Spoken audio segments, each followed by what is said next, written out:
8 години од потпишувањето на договорот од Преспа, договор што стави крај на долгогодишниот спор меѓу Скопје и Атина околу името на државата.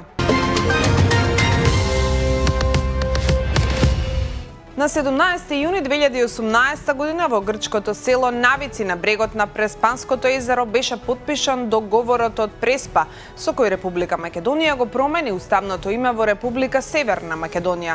Со договорот Грција го призна македонскиот јазик и државјанството, а земјата го отвори патот кон членството во НАТО кој го оствари во 2020 година. Иако договорот беше представен и како клучен чекор кон европската интеграција, 8 години подоцна останува фактот дека Македонија се уште не ги започнала суштинските преговори за членство во Европската Унија. Медицинскиот персонал ја затрупа со тужби општата болница во Куманово. Работените бараат исплата на неисплатени недоместоци за дежурства, сменска работа и хранарина за периодот од 2020 до 2023 година. Од болницата велат дека сите правосилни пресуди досега се исплатени и дека во последните години ги почитуваат обврските од колективниот договор. Покрај судските спорови, Кумановската болница се соочува и со недостиг на кадар, особено анестезиолози. Според податоците на Фондот за здравство, оваа установа е рекордер во државата со 317 активни судски спорови, а вкупните побарувања во јавните здравствени установи надминуваат 2 милиони евра.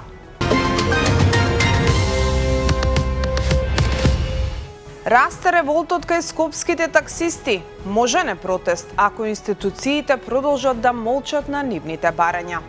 Од групацијата за автотакси превоз велат дека уште во февруари доставиле предлози до град Скопје за решавање на долгогодишните проблеми во дејноста, но досега не добиле никаков одговор.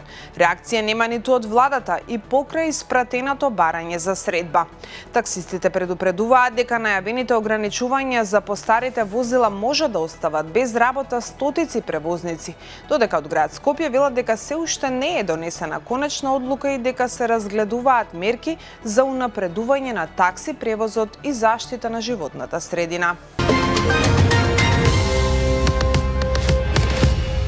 Европскиот парламент денеска ќе гласа за извештајот за напредокот на Македонија на патот кон Европската Унија. На пленарната седница во Страсбур, европратениците ќе се изјаснат за извештајот подготвен од известувачот за земјава Томас Вајц, како и за извештаите за останатите земји од Западен Балкан. По вчерашната дебата Вајц оцени дека регионот и понатаму е изложен на влијание од надворешни фактори, потсетувајќи на последиците од конфликтите во 90-тите години. Осомничениот за палењето на двете дипломатски возила на бугарската амбасада во Скопје го признал делото, соопшти МВР. Станува збор за 44 годишен скопјанец против кого е поднесена кривична пријава за предизвикување општа опасност. Од МВР информираат дека во истрагата биле обезбедени снимки од видеонадзор и други материјални докази што го поврзуваат со настанот.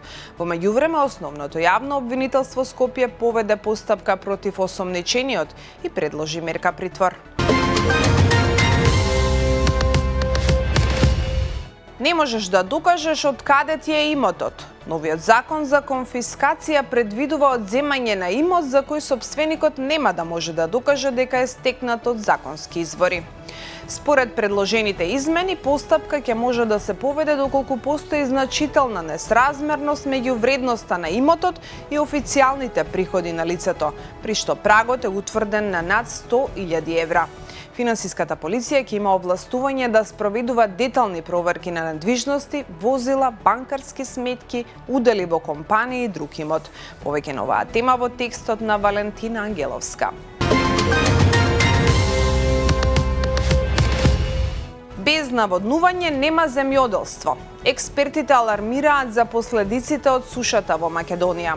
По повод светскиот ден на борбата против сушата од Германското друштво за меѓународна соработка посочуваат дека земјоделството мора да се приспособи на новите климатски услови. Според проекциите до крајот на векот температурата во земјава може да се зголеми за 5 степени, а летните врнежи да се намалат за 40%. Експертите предупредуваат дека овоштарството веќе ги чувствува последиците од климатските промени и дека наводнувањето станува неопходен услов за производство. Нова трагедија во Србија. Дете се бори за живот откако врз него се урна метална конструкција на автобуска станица. Според српските медиуми, несреќата се случила доцна синоќа, кога 12-годишно дете со тешки повреди било пренесено во детската болница во Белград. Очевидци велат дека врз него се урнала металната конструкција од автобуската постојка во Младеновац. Лекарите се борат за неговиот живот, а состојбата се оценува како критична.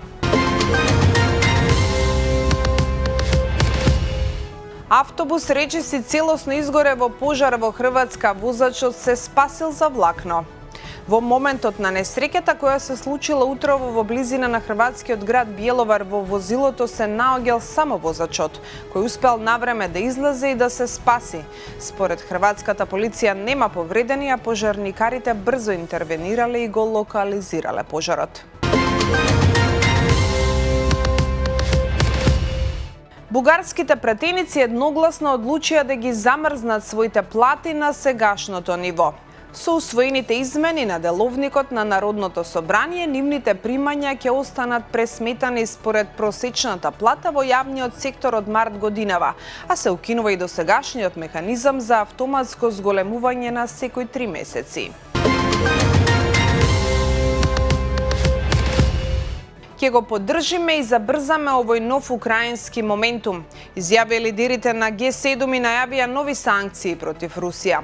Тие порачаа дека ќе го зголемат воениот и енергетскиот капацитет за Киев, вклучително системи за воздушна одбрана и поддршка за украинското домашно производство на оружје, со цел зајакнување на одбранбената позиција на земјата. Во исто време најавија и дополнителен притисок врз руската економија преку проширување на санкциите, особено во енергетскиот сектор, нагласувајќи дека остануваат обединети околу територијалниот интегритет на Украина и потребата од мировно решение. Иран стекна нова моќна способност. Може да го затвора теснецот кога сака, проценуваат американските разузнавачки служби. Анализите укажуваат дека Техеран во одредени сценарија може да го блокира клучниот поморски пат и да го наруши протокот на енергенси. Се навидува и дека Иран развил тактики за напади врз енергетска инфраструктура во регионот, што дополнително ја зголемува загриженоста на Западот. Денеска на светското фудбалско првенство на програмата се неколку надпревари. Од 19 часот во Хјустон играат Португалија и Демократска република Конго. Вечерната програма продолжува од 22 часот во Арлингтон со дуелот меѓу Англија и Хрватска. По полноќ во Торонто се среќаваат Гана и Панама, а денот го затвораат Узбекистан и Колумбија.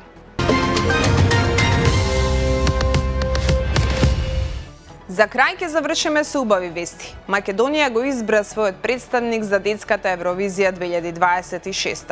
Ана Стојановска ќе ја представува Македонија оваа година на 24 октомври во Малта. Ана избрана по спроведена аудиција и едногласна одлука на стручното жири. Песната е дело на Никола Мицевски, додека текстот го потпишува Илчо Нечовски од бендот Дупер. Толку за денес. За се друго се читаме на slobodnpečat.mk. До гледање.